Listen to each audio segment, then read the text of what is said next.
Hello everyone, welcome to our channel Education Hotspot. तो अभी जो हमने लास्ट टॉपिक अपना एमएसओ 2 का करा था वो हमने करा था फेमिनिस्ट अप्रोच।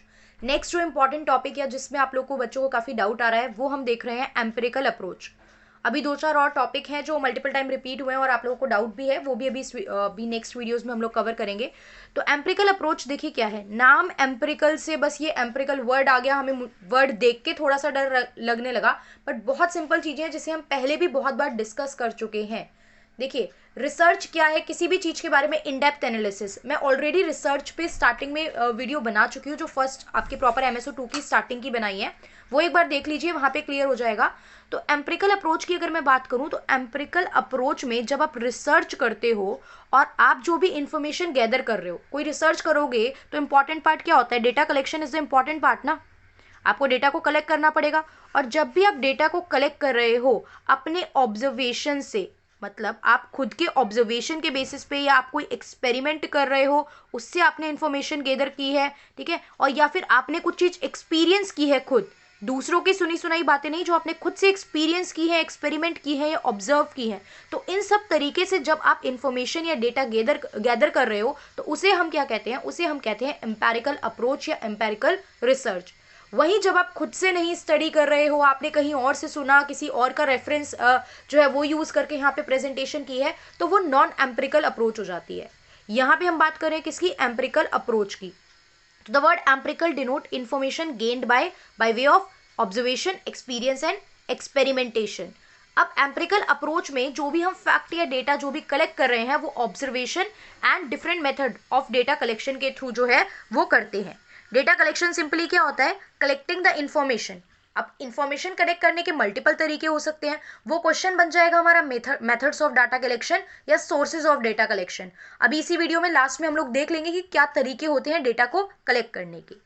अब पहले के जो सोशोलॉजिस्ट थे, जैसे स्पेंसर थे, हर्बर्ट स्पेंसर, डर्केम, कॉम्टे, ये क्या कहते थे, ये जनरली डिपेंड करते थे किसके डेटा पे, जो पहले ट्रैवलर्स, मिशनरीज वगैरह आए, इन्होंने जो भी बातें लिखी, इन्होंने जो भी डेटा फ्रेम किया, जो भी इंफॉर्मेशन प्रोवाइड कराई, ये इनकी स्टडी और इनकी नॉलेज के बेस पे अपनी स्टडी, अपना जो सोशोलॉजिकल वर्क था या रिसर्च वर्क था उसको क्या करते थे, प्रिपेयर करते थे। अब जब हम एम्पिरिकल डाटा की बात करें तो हम क्या देखेंगे, कोई ना कोई फैक्ट होना चाहिए आपके पास, वो फैक्ट जो है उस पर आपने प्रॉपर ऑब्जर्वेशन की हो, कुछ टेक्निक्स आपने यूज़ की हो, साइंटिफिक मेथड यूज़ किए हो, तभी वो एम्पिरिकल डाटा बनेगा। अगर आप ये चीज़ यूज़ नहीं कर रहे हो तो वो डेटा एम्पिरिकल डाटा नहीं बनेगा। वही हमारे पास अब कंसेप्ट आता है कल्चरल रिलेटिविज्म का। कल्चरल रिलेटिविज्म में आप कल्चर वगैरह इन सब चीज़ों पे नहीं जाना है, सिंपल सी बात माइंड में रखनी है कि इंडिविजुअल के जो बिलीव्स हैं, जो वैल्यूज़ हैं, वो सब उसके खुद के एक्सपीरियंस, उसके कल्चर, उन सब चीज़ों पे डिपेंड करते हैं। तो जब भी मैं डेटा कलेक्ट कर रही हूँ तो मेरे पर्सनल बिलीव्स, वैल्यूज़ मेरे रिसर्च वर्क पे इम्पैक्ट डाल सकते हैं। तो ये कहा जाता है कि जब भी आप डेटा कलेक्ट करो, रिसर्च करने जाओ, तो आपके अपने पर्सनल बिलीव, प्रेजुडाइज जो भी चीज़ें हैं उन सबको अलग रख के डेटा कलेक्ट करो। फॉर एग्जाम्पल, मैं किसी स्लम एरिया में जाके डेटा कलेक्ट कर रही हूँ, किसी भी चीज़ पे, पॉवर्टी पे कर रही हूँ, एजुकेशन पे कर रही हूँ, मैं वहाँ जाके डेटा कलेक्ट करने गई हूँ और मेरे माइंड में ऑलरेडी यहाँ पे मैं एक थॉट प्रोसेस लेके गई हूँ कि यार अनहाइजीनिक लोग होंगे, थोड़ा दूर रहना है मुझे, थोड़ा ये सब चीज़ें अगर आप माइंड में पहले से चीज़ें सेट करके जाओगे कुछ चीज़ें, तो आपके जो भी डेटा कलेक्शन है या जो रिसर्च वर्क है, इन्फॉर्मेशन जो आपको वहाँ से मिल सकती है, वो चीज़ उतना इफेक्टिवली आपको देखने को नहीं मिलेगी। तो ऐसी कुछ चीज़ें, ऐसे कुछ माइंड सेट पहले से हमें प्रिपेयर नहीं करके जाने चाहिए। यही चीज़ जो है वो क्या होती है, यही कल्चरल रिलेटिविज्म का कंसेप्ट है कि it is a principal that individuals human believe and activity should be understood in term of his और हर ओन कल्चर। तो उसके खुद के कल्चर पे डिपेंड करती है। और जो ये कल्चरल रिलेटिविज्म है, ये प्रोडक्ट है, it is the product of individual way of thinking, कि कोई इंडिविजुअल किस तरीके से सोच रहा है।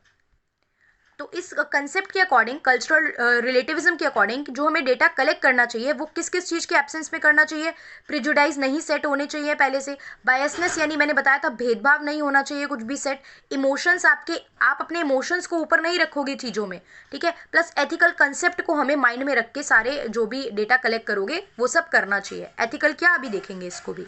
आपको एक न्यूट्रलिटी मेंटेन करनी चाहिए। न्यूट्रल मतलब क्या होता है, ना तो किसी एक तरफ जा रहे हो ना दूसरी तरफ जा रहे हो, आप कोई प्रॉपर से पहले से ही कोई कंक्लूजन या डिसीजन लेके, अब मुझे मेडिएटर बनाया किसी मैटर का, दो पर्सन के बीच में आपस में कोई प्रॉब्लम है, अब मुझे एज अ मेडिएटर चूज किया गया, अगर मैं उनमें से एक पर्सन को जानती हूँ, मेरा रिलेटिव है, वो मेरा फ्रेंड है, तो ऑब्वियस सी बात है मेरे डिसीजन में कहीं ना कहीं बायसनेस आ सकती है, ठीक है। बट यही चीज हमें यहाँ पे करनी है कि आपको बायसनेस नहीं दिखानी है, आपको न्यूट्रल रहना है। और अगर आप न्यूट्रल रहोगे तो आपका जो scope of gathering the information जो है वो कंपैरेटिवली ज़्यादा अच्छा हो सकता है। तो वही न्यूट्रलिटी मेंटेन करनी है, अगर करोगे तो जो आपका अंडरस्टैंड करने का, थिंक करने का और ऑब्जर्व करने का जो स्कोप है वो कंपैरेटिवली ब्रॉडन अप होगा। अब डरकेम की एक बुक है, ठीक है, रूल ऑफ सोशियोलॉजिकल मेथड। तो डरकेम ने अपनी इस बुक में क्या मेंशन करा है, एमिली डरकेम ने मेंशन करा है कि इन्फॉर्मेशन जो है वो हमें लेनी चाहिए keeping in mind the rules. मतलब जब भी आप डेटा कलेक्ट करते हो तो कुछ रूल्स माइंड में रखने चाहिए, जिसमें ये बेसिक और फॉरमोस्ट रूल है कि बायसनेस नहीं होनी चाहिए। हम बायसनेस के बेसिस पे चीज़ें डेटा कलेक्ट ना करें, पहले से कोई थॉट प्रोसेस ले जाके डेटा कलेक्ट ना करें। अब क्वेश्चन आता है, रिसर्चर क्या प्रॉब्लम फेस करते हैं जनरली डेटा कलेक्ट करते समय। तो देखिए, अगर रिसर्चर पहले से ही कोई थॉट प्रोसेस करके लेके जाएंगे तो एक तो वो उनकी फर्दर इन्फॉर्मेशन में प्रॉब्लम डालेगा। दूसरा, रिसर्चर को जो फैक्ट जिस तरीके से प्रेजेंट है उसी तरीके से एक्सेप्ट करना पड़ता है यहाँ पे, और वो उसमें अपने अकॉर्डिंग मॉडिफिकेशन और चेंजेस नहीं कर सकते। तो ये भी एक प्रॉब्लमैटिक इशू हो जाता है। अब यहाँ पे एक वर्ड आता है, जो वर्ड यूज करे हैं छोटे छोटे उनको देख लेते हैं।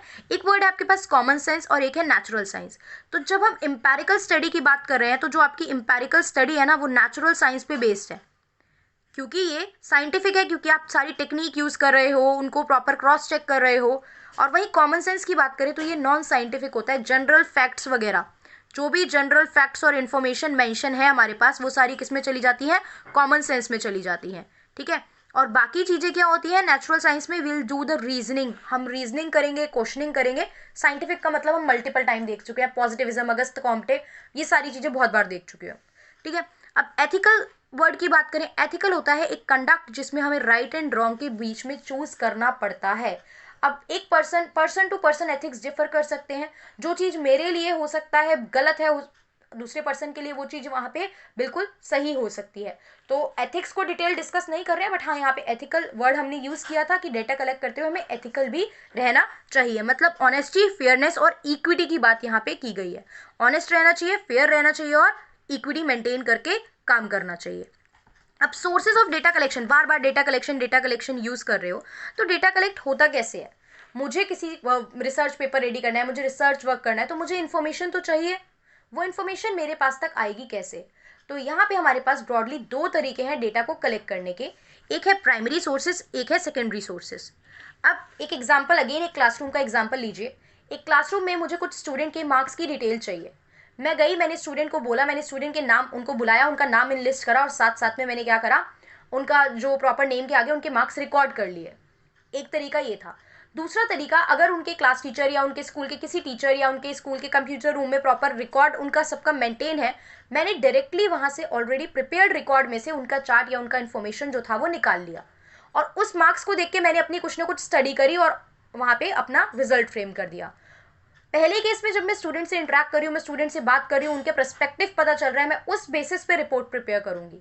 तो जो मैं डायरेक्टली किसी से इंफॉर्मेशन ले रही हूँ, जिनके बारे में मुझे जानना है, जो रिस्पोंडेंट है, मैं डायरेक्टली उन रिस्पोंडेंट से इंफॉर्मेशन ले रही हूँ, तो वो होता है प्राइमरी सोर्स ऑफ डाटा। और डेटा जब मैं किसी और सोर्स से कलेक्ट कर रही हूँ, इन्फॉर्मेशन ऑलरेडी रिकॉर्डेड था, कहीं पे लिखा हुआ था, मेंशन था, मैंने वहां से इन्फॉर्मेशन पिक करी, तो उसे हम कहते हैं secondary source of data. Primary source की बात करें तो ये फर्स्ट हैंड इन्फॉर्मेशन होती है, क्योंकि आप ही कलेक्ट करोगे, आपसे पहले किसी ने नहीं करी थी। यही सेकेंडरी में ऑलरेडी सेकेंड हैंड इन्फॉर्मेशन होती है, किसी और रिकॉर्डेड जगह से आपने वो इन्फॉर्मेशन पिकअप करी है। ये एक ओरिजिनल रिसर्च आप इसे कह सकते हो, ये ओरिजिनल नहीं होती क्योंकि ये पहले से ही रिकॉर्डेड है।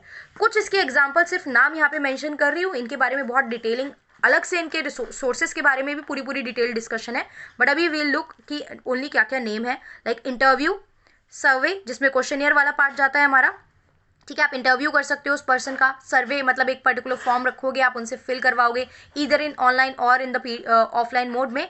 ये क्वेश्चनियर आपका क्वेश्चनियर वाला पार्ट हो गया। देन पार्टिसिपेंट ऑब्जर्वेशन, इसमें जो ऑब्जर्वर है, जो रिसर्चर है, वो पर्टिकुलरली उस जगह पे जाके रहेगा जिसकी इन्फॉर्मेशन उसे जाननी है। वो उस जगह पे रहेगा, वहाँ के कल्चर को देखेगा, डेली रूटीन फॉलो करेगा, डेली अपने रिसर्च वर्क में, अपनी इन्फॉर्मेशन में एड ऑन करेगा चीज़ें, और उस बेसिस पे वो अपनी रिपोर्ट जो है वो प्रिपेयर करेगा।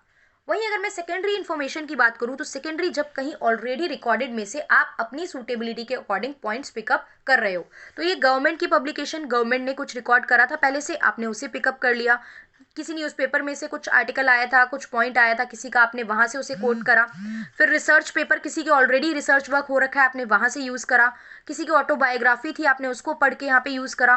किसी की स्पीच से आपने कुछ चीज़ें कोट करी। लाइक अभी हम लोग देखो पढ़ रहे हैं, आपने इतने सारे सोशोलॉजिस्ट पढ़े, तो हम इनकी आइडियोलॉजी सुन के इनके वर्क के बेसिस पे कुछ काम करेंगे, तो वो कैसा सोर्स हो जाएगा, वो सेकेंडरी सोर्स हो जाएगा।